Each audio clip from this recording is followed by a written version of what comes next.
Buenos días. Konnichiwa. Привет. Ni hao. Hola. Hello.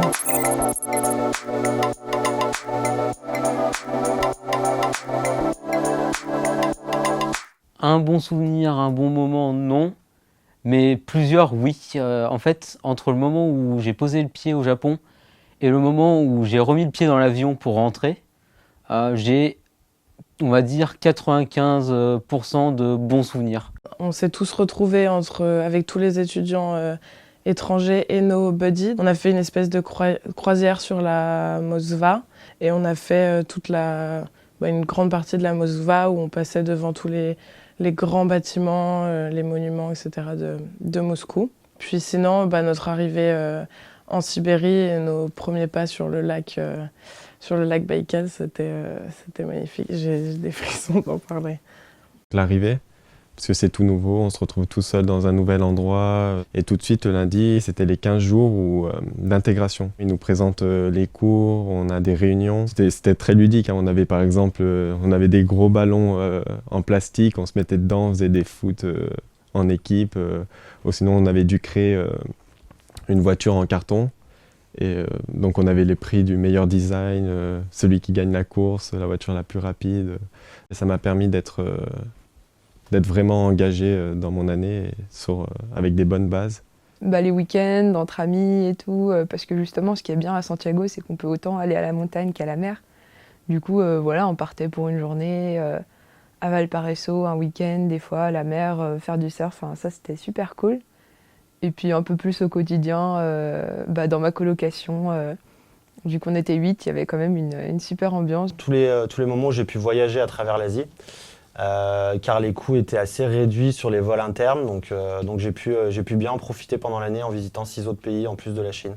Les voyages et la rencontre avec plein d'étudiants de toutes les nationalités.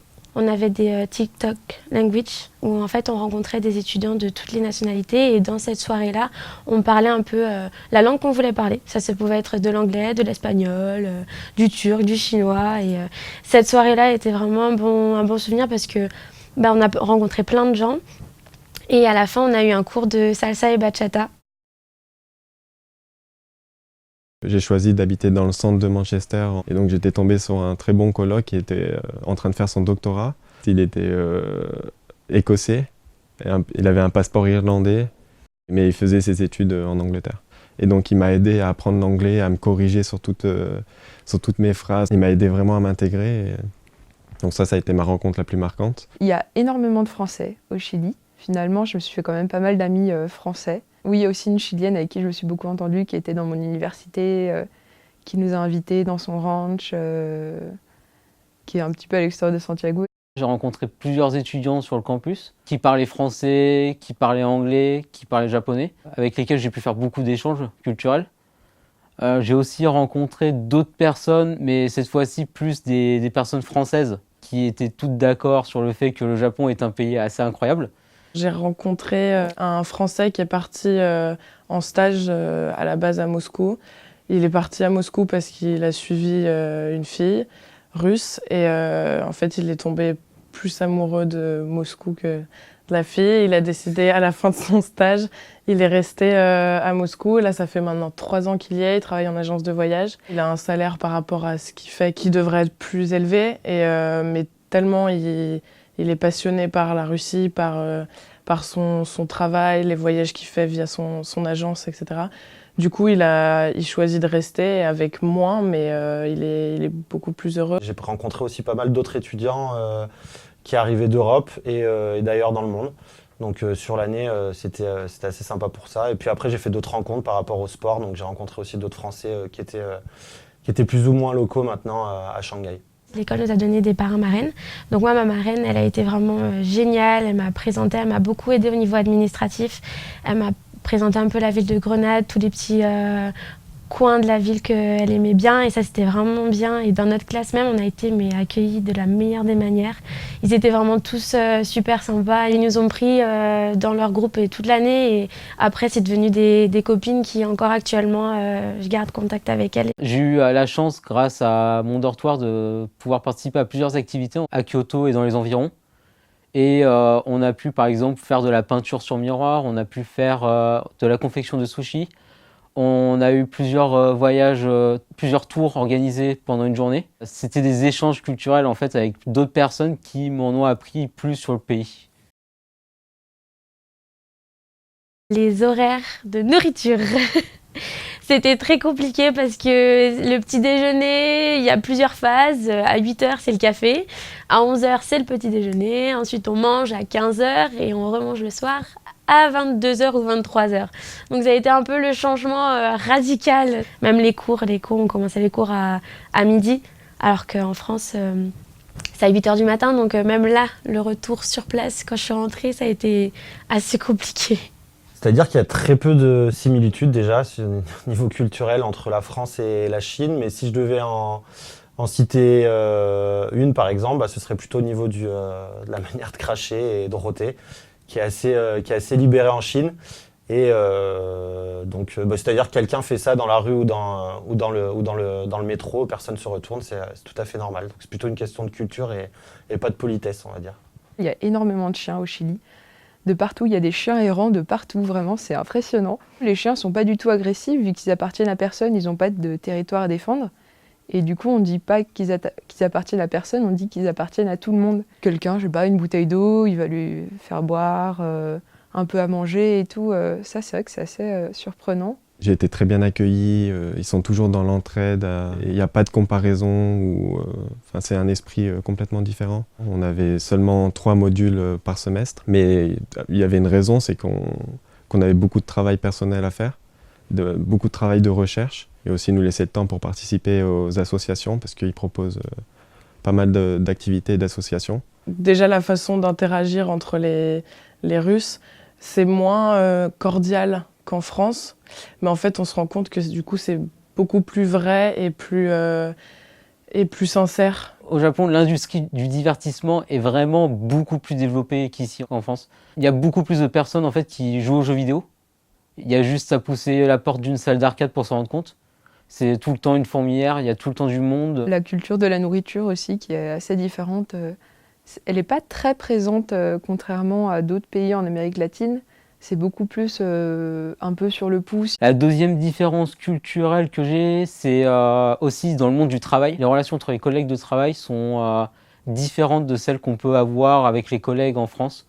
J'ai eu l'opportunité de participer à 2-3 soirées qui se finissaient parfois en karaoké. Et les Russes, ils vont juste droit au but. Ils sont russes et fiers de l'être et je trouvais ça beau. Je sais que j'ai eu très peur au départ de partir, parce que je viens de Guadeloupe de base. Donc le changement, je l'ai déjà connu en France. Et là, ça a été un tout nouveau changement, parce que j'ai dû me réadapter. Et avec la langue, au départ, on se dit, ça va être trop bien, on va faire la fête et tout. Et en fait, quand on arrive sur place, on se dit, je suis toute seule. Pendant 15 jours, j'étais vraiment tout seul. J'ai pris un petit coup d'angoisse, donc ça a été un peu dur au départ pour me lancer, pour connaître la ville, même les transports, parce que comme j'étais au centre de Manchester pour aller à l'université, je ne savais pas comment faire. Surtout qu'à Manchester, il y a une circulation qui est dense, donc comme toutes les grandes villes, mais ça a été une galère un peu au début, enfin plutôt un stress, parce que je m'en suis quand même sorti. Ouais, non, j'ai eu pas mal de galères, mais je pense que c'est un peu comme ça. J'ai fait un road trip avec mon copain pendant 2 semaines, et le soir, on devait aller dans une autre ville pour dormir. Et on arrive dans une ville un peu étape et on nous dit que le bus pour aller dans la ville où on devait dormir était déjà passé. On s'est retrouvés à faire du stop, mais personne ne nous a pris. Parce que c'était un peu un coin paumé, du coup les gens n'allaient pas par là par hasard, quoi. Donc voilà, et du coup il était 23h30, on était appelés des auberges de jeunesse pour savoir s'il leur restait encore de la place. Mais finalement, on a réussi à trouver une auberge, il leur restait genre pile poil 2 places. Il y a beaucoup d'administratif, donc tout ce qui est permis de résidence, les visites médicales, et puis ils sont très rigoureux sur tous les papiers. Donc une fois j'avais donné un papier qui était une photocopie et j'ai failli me faire refuser le permis de résidence. Au départ, je n'osais pas aller parler aux gens. Ma marraine, en fait, j'ai eu de la chance parce qu'elle avait fait son Erasmus en France, donc elle parlait un peu français. On faisait des jeux où elle me parlait en français et moi je devais lui parler en espagnol. Et en fait, j'ai pas osé parler directement aux personnes en espagnol parce que j'avais peur de mal formuler, j'avais peur de dire des bêtises, qu'ils me comprennent pas. Alors peut-être la barrière de la langue, par exemple c'est un détail, mais on prenait tout le temps le taxi là-bas.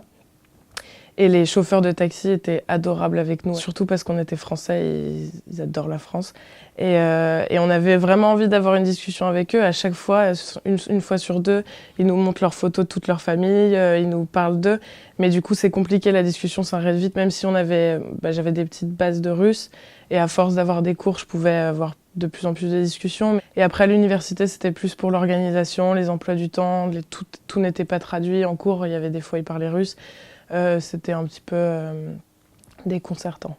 Principale difficulté, la langue. Honnêtement, il faut avoir un bagage en fait, de langue quand on part au Japon. Il y en a plein qui disent « oui, mais en parlant anglais, on peut se faire comprendre, etc. » Il faut parler un minimum de japonais pour y aller. Si on veut pouvoir profiter un peu du pays, il faut parler un minimum, un tout petit peu de japonais. Être capable de se présenter.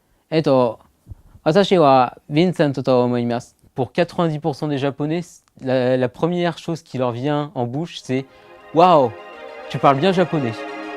Sérieusement. À refaire. Je veux repartir. Riche. Super. Génial. Inoubliable.